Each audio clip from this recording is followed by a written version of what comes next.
So here we go. Welcome everybody to another MusiCafe. My coffee is ready, and I think today it's such a crazy interview. I should have ordered Red Bull or more coffee or something like that. I am delighted, really delighted, to have today, and we'll go straight to her. Jacquelyn Stucker is here with us. Jacquelyn, Good morning. good morning. How are you? I'm well. I too have my coffee, so we're You all do have set. your coffee. That is great. You know what? I, I use a line every now and then, but I think it applies perfectly to you. You make coffee nervous. Oh no. It's like that Yeah, I Salvador think that's Dali quote. I don't take drugs, I am drugs. exactly. So, Jacquelyn, before we start talking, let's show people what you do a little bit. Yeah, here we go.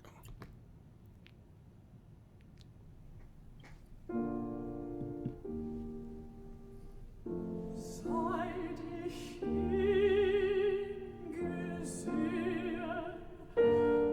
glaub ich blind zu sein, wo ich hinblicke,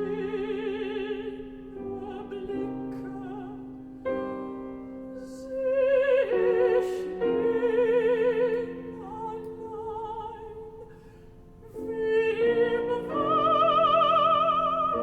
wachen Traum schwebt sein Bild mir vor. And and that's a performance we recorded a couple of weeks ago in the Grand Teton Music Festival. That was really fantastic. I think it's one of the top three concerts of the series that we did. Oh, that's really nice. Thank you. It was you and Jeffin Bronfman and Donald. It was quite an amazing experience. I didn't know what to expect. We had never met before until that day, and I was really, really blown away.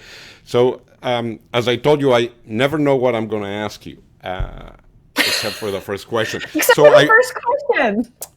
the first question. So, I want to know, and I read somewhere, and I will quote very ad lib and with Oh a no. few things. Yeah, I will do that.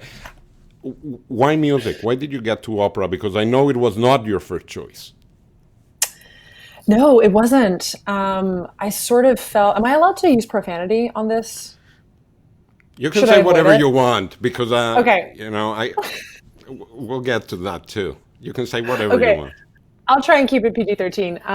I truthfully fell ass backwards into classical music, and it really came from, I wanted to be an English major, write and study poetry, and took almost enough classes to actually do that in undergrad. Um, and sort of through my love of words, found my way to classical music. Even took the LSAT because I thought I was going to go to law school and all this stuff. So it's been a weird ride, and I didn't find it. It found me, truthfully. And that became your profession because you also speak German and other languages very fluently.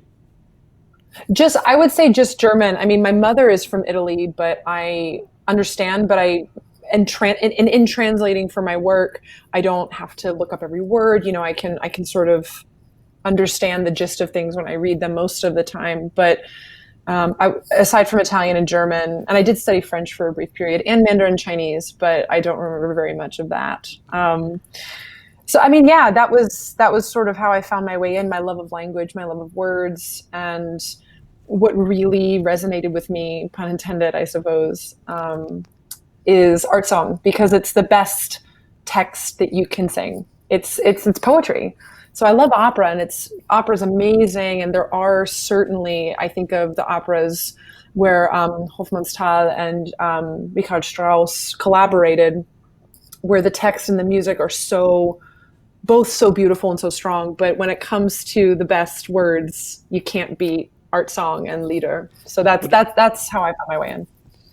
one of the things that caught my attention is like you would stop during the rehearsal and performance and say, I mispronounced this word and that word. And it was like English, German, and French. And you knew exactly where you had made a mistake and came back. And did all those fixes and whatnot. So for somebody who says that doesn't speak French, it's really impressive. Well, I appreciate it. It's so much of my work, and I don't know what other singers do, but what I do is so much. I probably spend 70% of my time just with the words. And the way that I translate is I look at the verbs, how they're conjugated, because the way that I would say something, if it's in Italian, passato remoto, is going to be really different from the imperfect. It's going to be different. So I need to know really these details about the grammar of the language and the structures. So when I say, one of the mistakes I made was in one of the takes in the second song in the Debussy, I said il me dit, which means he is saying to me, but it was il m'a dit because he had a dream. It already happened. So if something had already happened, I'm going to feel differently about it. I think it's a detail, but it's an important detail, in my opinion. But I know I'm obsessed with it. But I mean, you're reading the text and whatnot, but it can't be only that. You must know a little bit of the language. And how do you do pronunciation in every language? Is almost perfect or perfect. So how do you achieve that? It's not. I mean, I speak several languages, and none of them properly. Not even Spanish, and I was born in Mexico.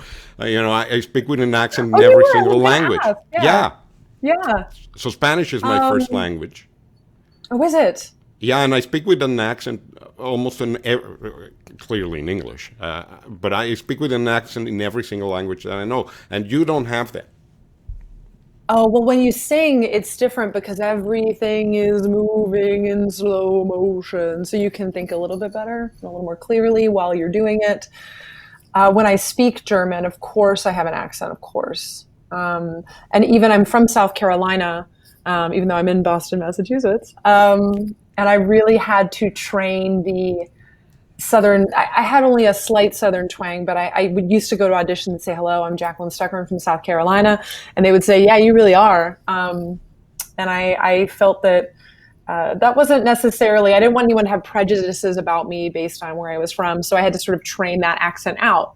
Isn't it funny with accents, how we embrace them or don't and try to get rid of them or try to, when I speak German, it bothers me less because I'm not a native speaker, so it is what it is. But in singing, it does, because everything is generally slower. You can think more and modify more, and you just have a little bit more control in a different way versus when you're speaking and trying to get meaning out, if that makes sense. It's funny how you say that you feel that you have your accent in German, but you perform a lot in Berlin.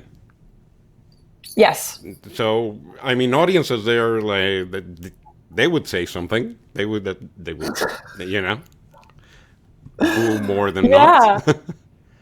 When March 13th, I think it was, or March 11th rolled around and everything shut down in Europe, I was 3 days away from making my debut as Pamina at Deutsche Oper in Berlin.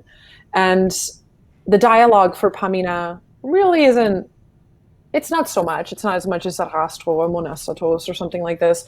But I really struggled, and I do have an accent, and I would keep getting the note, your A vowels are too dark, you need to try this, no, spricht, that word is really hard for me. It's a lot of sounds that I just don't make every day when I speak English. And I would just say, yeah, I know I have an accent. I know it. So this just embrace it and go and run with it? Because we all have different skills, don't we? And, sort of what I feel really comfortable doing on stage that maybe not everyone does is losing my mind and really, really investing in that way. And it's not something that everybody feels comfortable doing, and that's okay. But, as a trade-off of that intensity, my German's not going to sound like I'm a native speaker. And it's okay with me. It's a gestalt, whatever. Who cares? I don't know. True. And it's not to say we don't work on it, but I'm not going to beat myself up about it. Does the stage scare you? No. Not at all.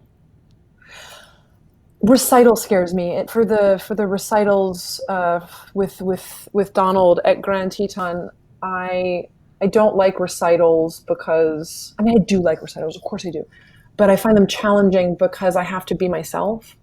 And one of the best parts of being an opera is that I get to I sort of imagine it as like unzipping my skin and leaving that in the dressing room, and I put on the skin of the character, and then I'm in this very liminal space where I can take a break from the things in my life that are hard or the things in my life that are too much for me, and I can be somebody else and tell a different story.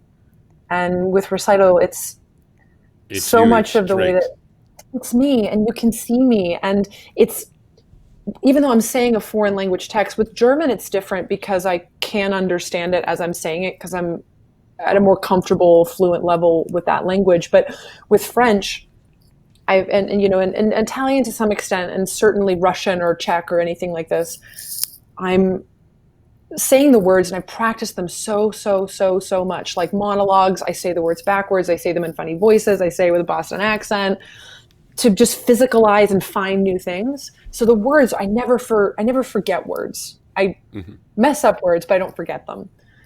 And but what's happening in here is my memories, and you know, it's as if maybe I've never killed anybody, but it's as if I'm so mad at someone that I just want to kill them. And I know what that feels like. So it's very much me sort of living moments of my life over and over again, or taking a moment and extrapolating it emotionally in that space, which is hard to do, but that's sort of how I work.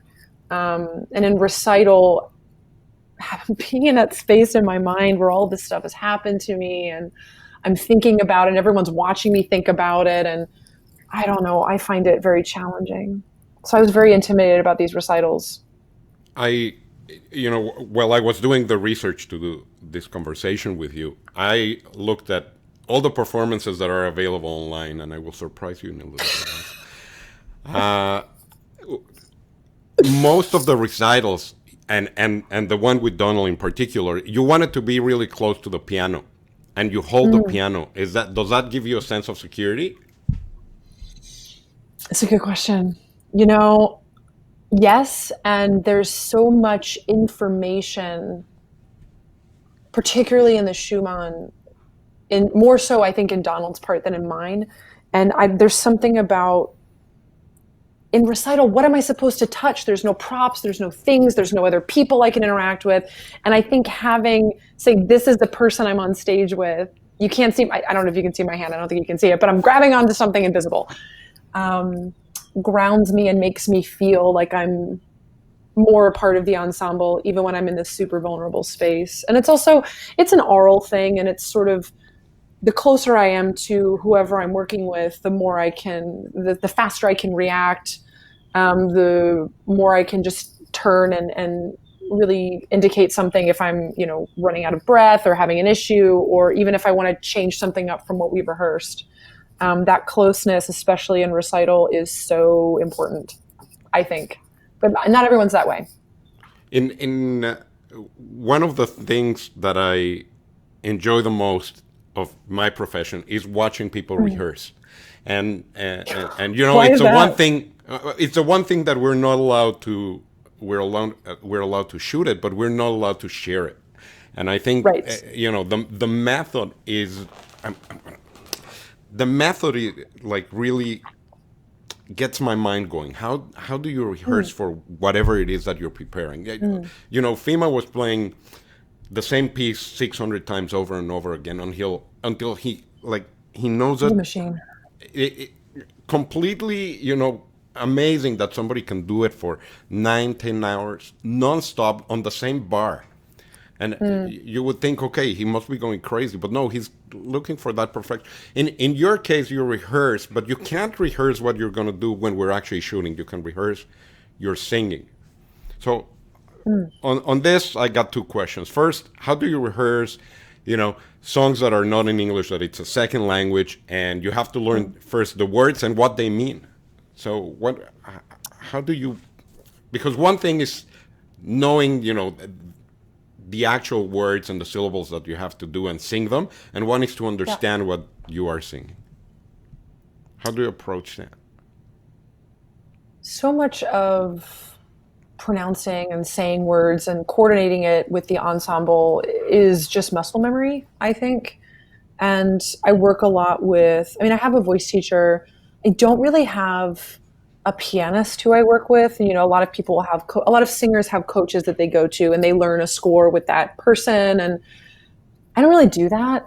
I like to learn stuff on my own.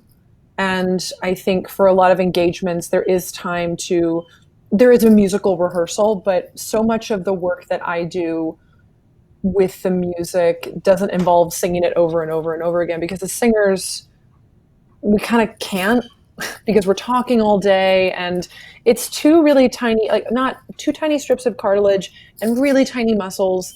And when your body is tired, it's not really necessarily that your voice can get tired, because it can, and that's true. But when my body is tired, my breath support is just harder for me to find, and then my vocal cords are fatigued. So I think for violinists and for pianists and a lot of instrumentalists, perhaps can you hear these birds? I mean, they're just saying, you up, you up, you up, you up. I mean, it's so loud. I wish I could do something about it. It is what it is. We're live. It is what it is. It is what it is. So much of what we do as singers is so intellectual and, you know, speaking things over and over and over. But I'm not a big fan of singing things over and over, because I think if I look at it and kind of sight read the music on my own, for really contemporary stuff, I'll take it to a piano for sure, or to a coach. But 90% of what I do, I learn by myself. And then I maybe run it from memory with a coach. So much of that is just muscle memory, getting it in, getting your mouth around those words. And then the responsibility of the singer, and I'm not always successful with this. I mean, I was so embarrassed after we did the Schumann all the way through, because I just started crying. You did. It indicated to me that I hadn't practiced it enough, because I should have emotionally practiced more, if that makes sense. Why? So that I find that and that's where I was going with the performance, right? Because there's things that you can't rehearse, and obviously right. some feelings you can rehearse, some things you can't rehearse. I have another clip here, and I'm going to overlay it here. Okay, let me tell you why. I'm going to put it there, just down there.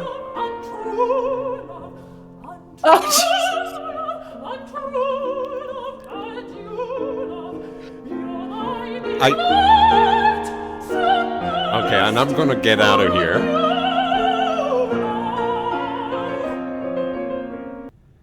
I didn't ask permission to use that clip, but I think it's very important for me to show it, because, see, I get the reaction for you, because we did not rehearse at all. No, the performance. You only rehearsed with Donald. So great.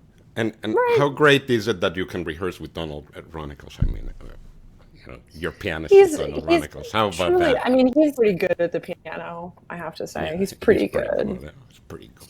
But we did not rehearse any camera moves, nothing. And you knew where we were all the time. And you have that. I can say whatever I want, right? You can say whatever you want. want. It's my show. It's your show. You make the rules. Yeah, like in that, you were looking straight at the camera. Not everybody can look at the camera. And you cried right on cue. And obviously, you didn't rehearse that either.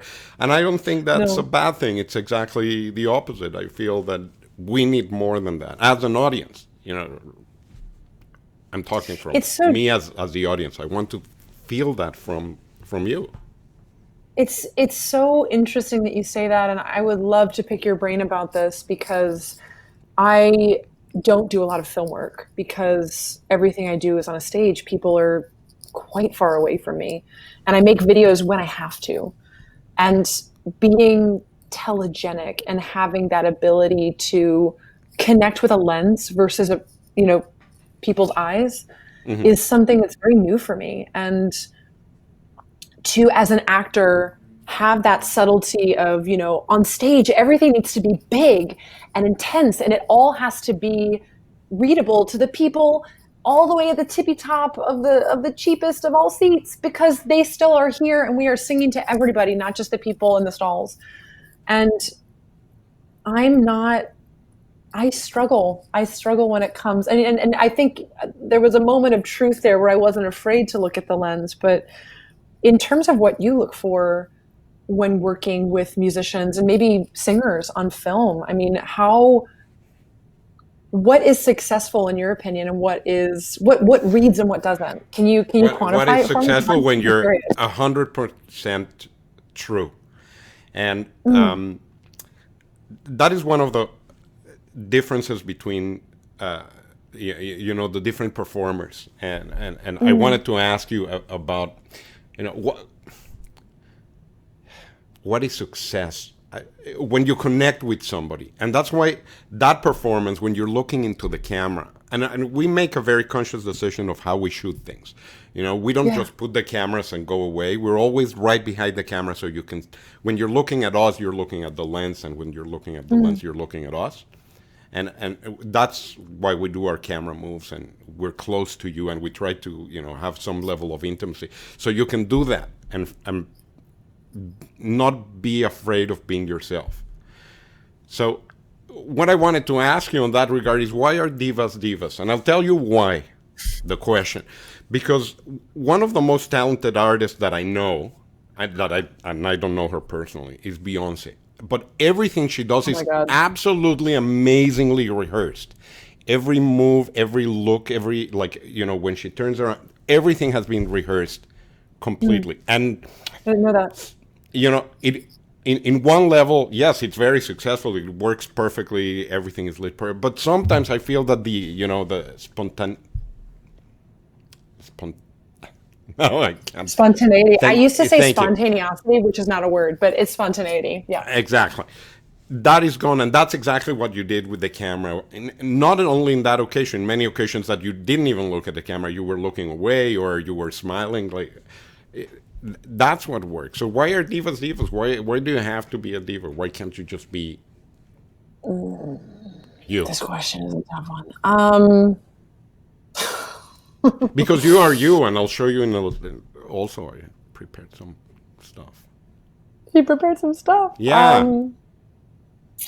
I think that this job, and the thing that doesn't get talked about, particularly when you're in school for it, and I fell into this. I didn't choose from 10 years old, 8 years old, to become a musician in any way.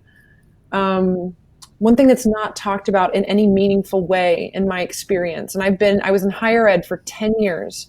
I did two different young artist programs, one with the Santa Fe Opera and one with the Royal Opera House. It was at the Royal Opera House where I began to have an understanding of this, but no one talks about how massively hard this field is. Um, Last season, I was on the road for 10 and a half months a year. I'm married. We're celebrating our 5th wedding anniversary in November, but it's really hard. We don't have kids. I don't know how people do it with kids. I know it's doable, but it is an absolute mind to think about. Sorry, I just bleeped myself. To think about it, but that's the word for it, because you do love it, of course, love it, but really emotionally hard to be away from your system, to constantly be exhausted in different time zones, to travel, to be receiving critique all the time. And people in this field, some professionals in the industry, think they can just kind of say whatever to you, such as, nothing about your singing, but wow, no one's ever looked better in the costume. You're 26 years old, that's 54 in soprano years. I mean, it's astonishing what people say, and it really can take a toll on your self-esteem. And this is not even going into any of the times that I've been assaulted at work. So it's a hard job. And divas are divas. I have empathy for the divas and the divos in some ways, because if I look at it from that angle, being away from my husband for 4 months at a time, which I did right before coronavirus, is really, he's in the background dancing because I mentioned him. It's really fucking hard. And It that's just the is. way it is. So it makes people insecure. They don't have the support they need. It's hard to have a regular schedule, which, as human beings, I mean, I thrive in chaos. I mean, you should see my desk. Like, everything's a mess. I know where everything is, but the clutter and the chaos somehow feeds into creativity sometimes for me. But not having a routine is, as a human being, it's so hard. So this job is hard, and it brings out really difficult things in people, and we don't always respond the right way because we're humans. And the right way meaning the most empathic, the most patient, the most whatever. So I have empathy for the divas. It's a hard Wait, job. it is very hard. Right before the virus, I used to travel, maybe not as extensively as you did, but it I'm sure didn't more stop. extensively. It Yeah. didn't stop. Away from home, half of my time and spending, and everybody thinks that it's very jet setting to be at airports, which is not, and waking up It's in a hotel horrible. room. And I don't want it to sound like first world problems, but you wake up and you don't know where you are or what side of the bed you have to get off. It's very Precisely. taxing. And we're privileged of being able to do that. I mean, it is a privilege to do it, but it is very hard. Why do you read your reviews? I read my reviews because as a young person, when Google Alerts first came out, I set an alert for my name, and I just haven't gone and changed it yet.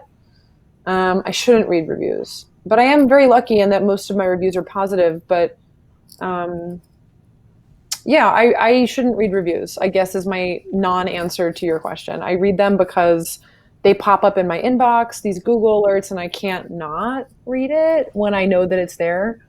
So I guess it's an accessibility thing in some ways, but yeah, I shouldn't read them. Don't read. I don't particularly. At some point, I was reading the movie reviews to see if I want to see a Yeah, yeah, movie, and yeah. then I realized that these guys don't know anything more than I do from a movie. So I just have And to it's not either see it even or not.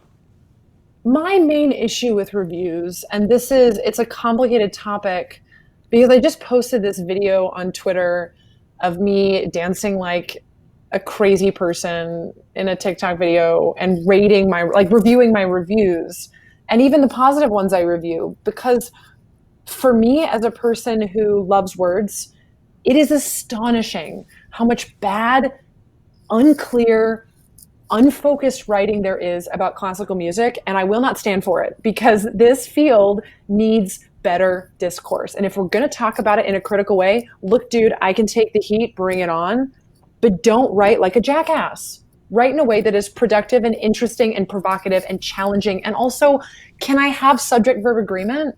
Can it just not be that you opened thesaurus.com and picked out a million different adjectives that no one ever uses? Yeah. Come on. And also, can you not compare modern singers to Renata Tebaldi and all But our of lives are course you not set can't. up It's a like that different time. anymore. It's a different everything. It's like Those people were taking voice lessons every day, living with their voice teachers.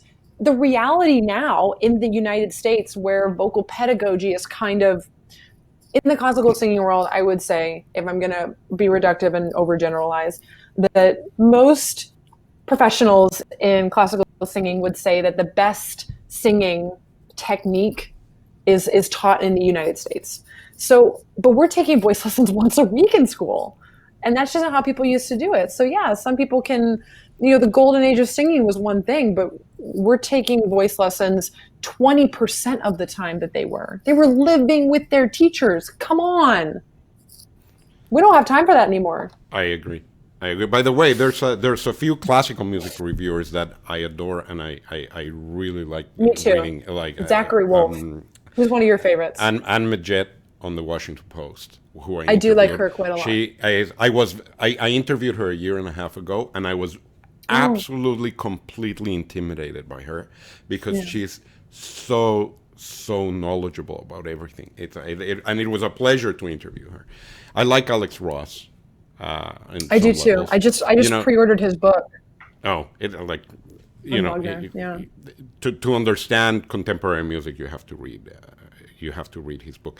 I agree. Jacqueline, there were some quotes last week after the Grand Teton Music Festival that came out, and I don't have them written down because I think it's better that I don't write them down. But one was from somebody in Europe, and you sent that, and it's like it was like watching the Met Stars, and random guy in Europe. It's Yeah. it's great to get those kinds of review, and it's somebody watching it. It's somebody who likes the art. It's fantastic. Somebody else quoted or wrote somewhere about you in particular that said, you don't have the best voice in the world, but what you can do with your voice is really one of the best things in the world, or something like that. And I really love that quote, and because it gives the essence of your performances. That what you do with your voice, where you take us, and not only with the voice, because you do it with you're very sensual to the camera. And can I say that? It's like you are. Like, you can say that. That's totally fine. So I found that like those reviews are the ones that I want, from people who actually go and enjoy and want to watch and want to hear the music. So, and I found that to be a fantastic review. You don't have to have the best voice ever to provoke the feeling and bring out. The performances were great. Not like in general, the way it was put together, the festival was great. I loved it. I do think, though, if I'm being honest, because I am, one of my worst qualities is how vain I am.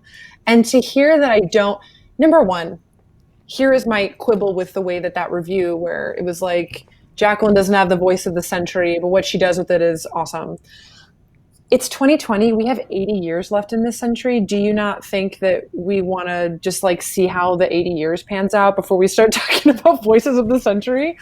So just like a writing feedback, I would probably not have said it that way. But, it was for dramatic effect. I can understand.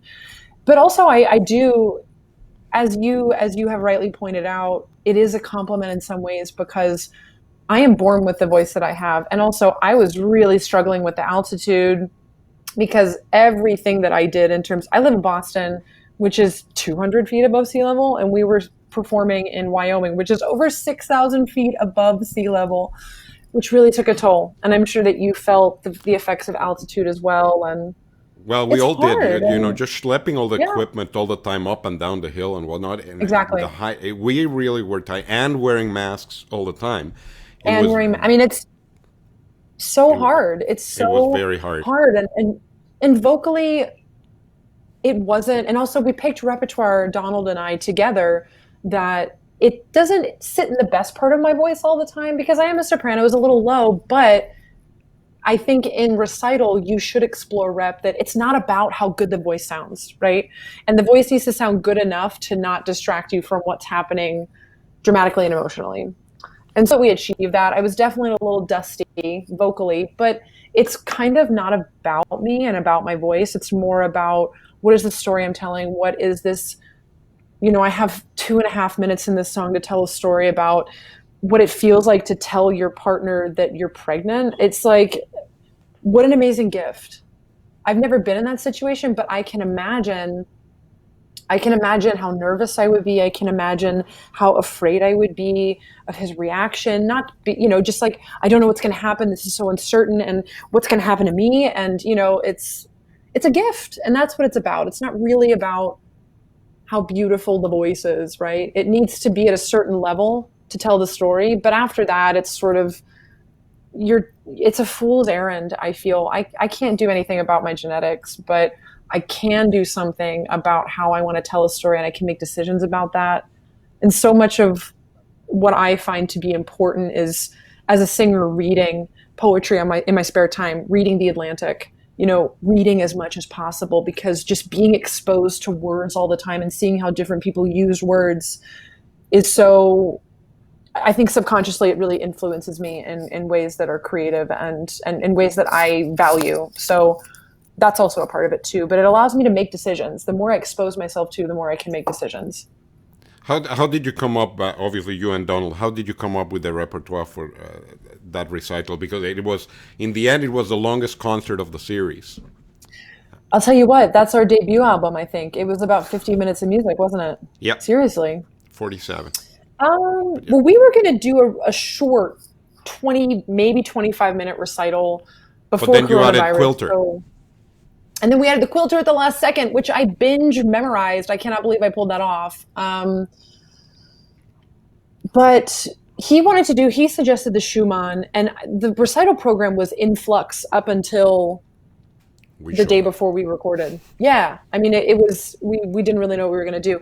I think we were always going to do the Billie songs because we had, we both knew them and had done them with different musicians, but that was a good fit when we first rehearsed them.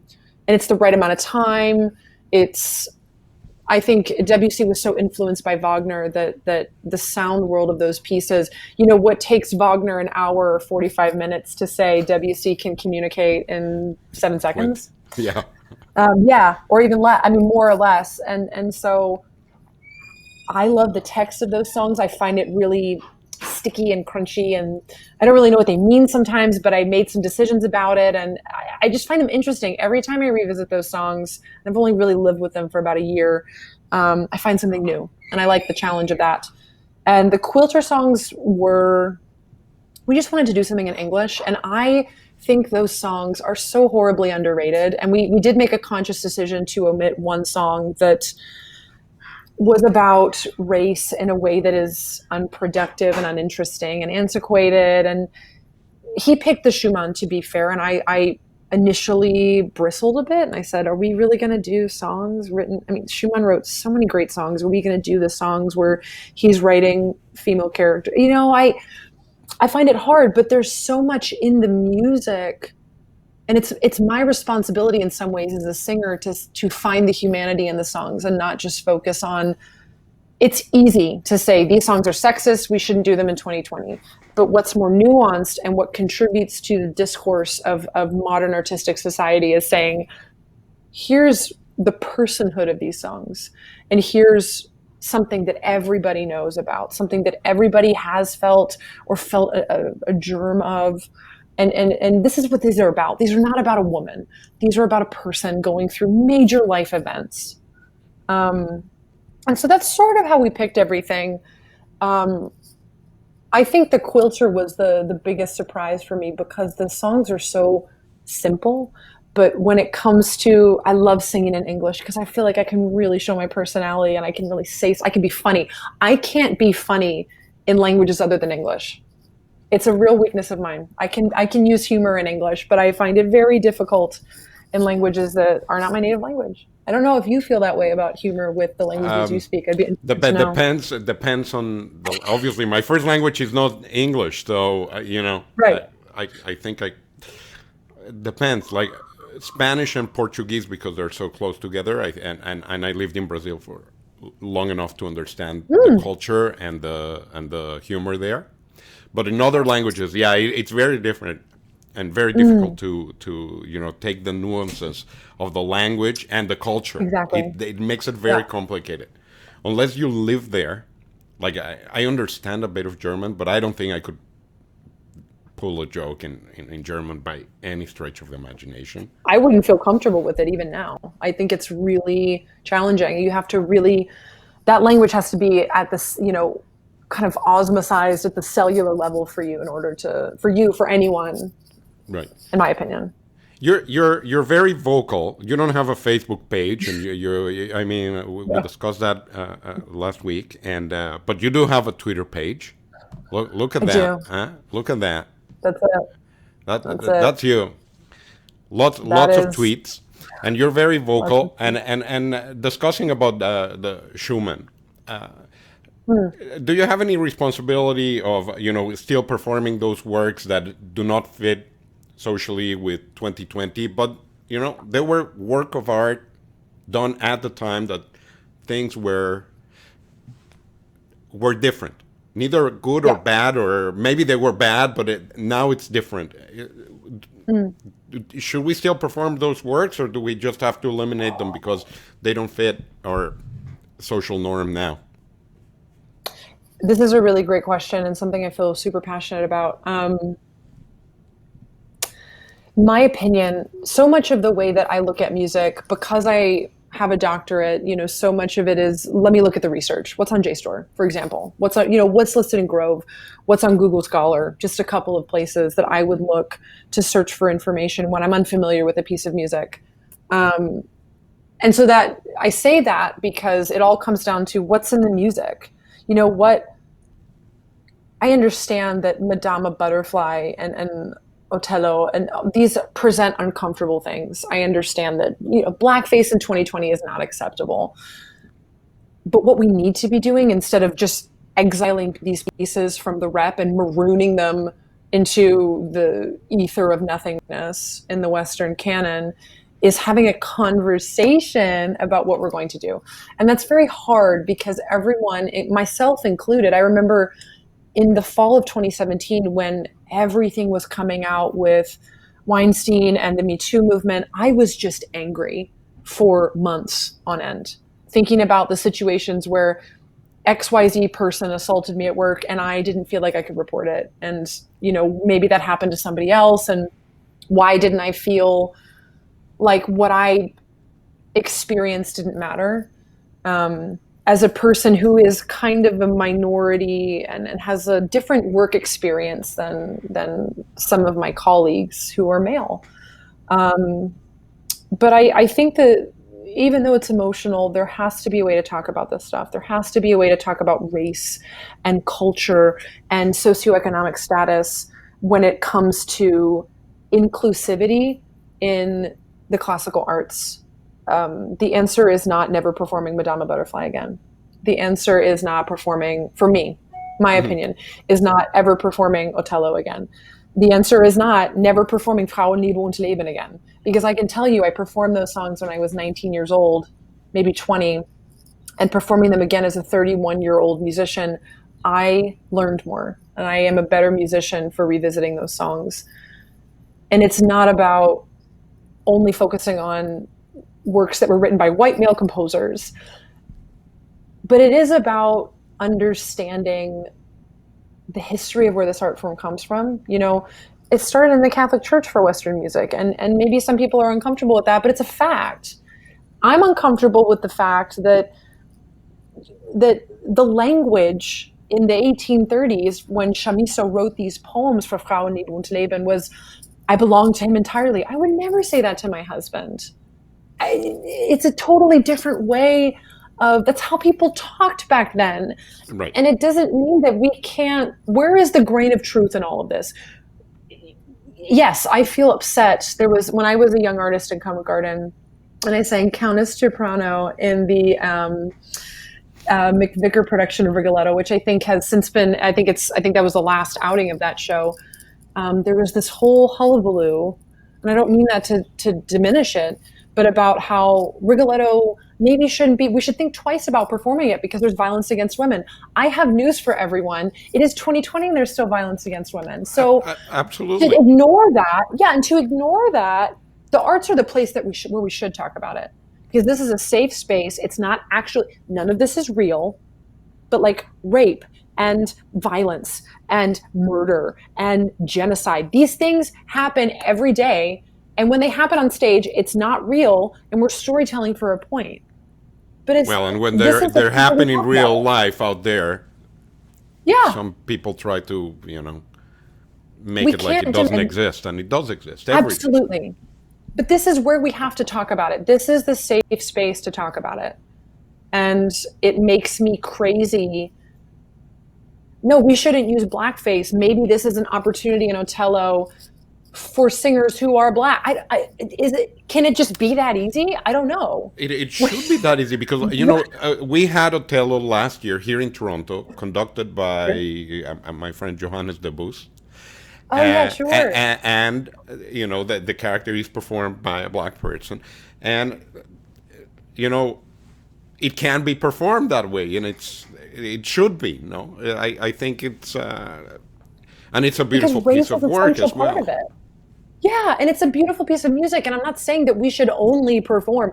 Maybe Madama Butterfly is performed too much. Can I say that? I don't know. But it's just, if we can't talk about it in art, Turandot is performed too much, too. But those are the things that drive, I guess, or drove ticket sales for the major institutions, and they need to sell the tickets, too. Well, and I think so much of this goes into, I'm so interested in anything related to DE&I, and this is not fixing issues related to DE&I in classical music is not the sole responsibility of large arts organizations, communities, schools, universities, conservatories, governments. I mean, local and national. Everyone has to be working together on this, because COC can't just suddenly, and it takes time. It is not a quick fix, but it is absolutely worth it. So we will live in a world one day where we will look back on this time. It is my greatest hope. I hope that this happens, and say, wow, what a sticky time that was with Otello. How wrong the way that we approached it for so long was just ridiculous. But here we are, and we have a cast that reflects what our community looks like. We have a board, that's important, that reflects what our community looks like. We have higher administration, not just a staff, but higher level admin, executive team level administrators that look like the community we exist in. But it just takes time, and it's not just COC's responsibility. It's not just the Met's responsibility. It's every person's responsibility in every organization and every community. And we'll see this in the arts, but we need to see it in finance first, and agriculture, and education, and healthcare. Everywhere. We need to see it everywhere. Yeah. It's just that our field of operation is more, out there than everybody else. And it is, you're right, that visual, the optics of it, right? Because no one sees who's, it's different in other fields, but it is not the art's responsibility to fix this. It is everyone's responsibility. And I understand that everyone's angry. I understand. I'm angry too. I am angry too. I don't want to have kids and have to raise them in a society, an American society, where we're still talking about race and gender in ways that don't fit how people are living anymore. It's so interesting what you're saying, because I hope we're going to run long. I hope you don't care. You don't mind. I don't mind. This is fascinating, and I love chatting with you. So thank you for inviting me. Thank you. I have a son who is now 19. He just turned 19. And when he was born a month before 9/11, 2001. 1 month before. Actually, less than a month before. No, it was exactly a month. And then, first of all, I didn't know what to do with my life. I thought, oh my God, I'm responsible for a child now. What am I supposed to do? Maybe I should just run away. It's like the things that go, that's the day he was born, right? Yeah. But then a month passes and 9/11 hit. And the first thing that I thought was, it's my cat, sorry. Yeah, I can see that going by. The first thing that I thought was, oh my God, what did I just do? It's like I brought a child into a world that from today on is going to be completely different. And I don't know what am I supposed to do? How do I raise a kid in a world like this, that it's like surrounded by, now we can't travel and you need to take your shoes off. I mean, not the major issues, that it's a dangerous world out there. And now in 2020, we're going exactly through the same thing. I think that the pandemic brought out, these things have been there for a long time. It just brought them up front because we didn't have to worry about other things when we were quarantined. We had to worry about real life. We didn't have to worry about going out and buying a new computer, a new car, a new whatever. We really had to focus on us as human beings. I think I could not agree with you more. And I think that not every person whose opinion I care about, my voice teachers, mentors, things like this. And I'm sure industry professionals agree with how vocal I am about politics and issues about violence towards women in the workplace in this field. But I think if we're not talking about it, it will, the fabric of our society is already on fire, and it will continue to self-immolate, I guess, or immolate at our hands rather, if we are not talking about this stuff. And I just don't know how to exist in a world, a dangerous world, as you rightly said, where we're not trying to actively fix it, where we're not talking about it. And I think I am hyperverbal in the way that I exist in the world, and so maybe I talk too much. But if but But that's not a bad thing. it's That's not a bad exactly thing. the But opposite. You got to talk about these things to start yeah, making a change, because just thinking about it, or or not reacting to it, is not a solution.